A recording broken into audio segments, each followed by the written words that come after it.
This year, in our adventure tourism and guiding course, we have been exposed to a great deal of the leave no trace principles and the idea of Kaitiaki tanga, which is guardianship, the principles of that in the Māori culture. So the two reasons that I think that both of those principles and ideas matter is one, the preservation of the whenua, the land,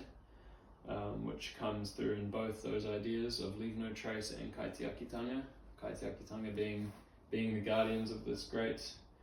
earth that we have inherited from our whānau, from our ancestors, and then leave no trace being the method of protecting or being those guardians by following those principles and being able to help preserve and bring back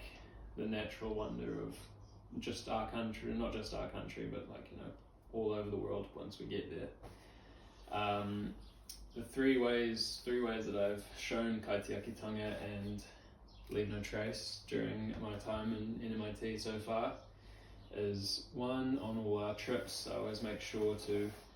bring as little rubbish potential as I can, so like kinetic potential energy versus kinetic energy. I bring my muesli bars unwrapped in a little Ziploc bag, same with all my other stuff, leave all the wrappers at home, and then when I'm done with whatever I do bring, just stick it in my PFD or in my pack or whatever I'm using for the specific pursuit.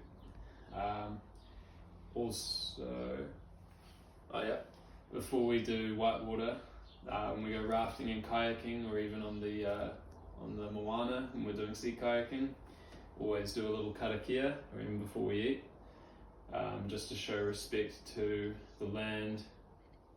the people, and the history and the culture. And then the third thing is that when we're lighting fires, if we get to light fire, out at Robin Hood Bay, or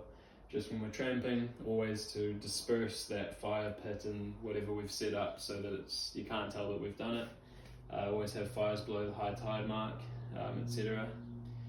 And then the two things that I want to keep doing, or that I can do for Kaitiaki tanga and leave no trace in the future,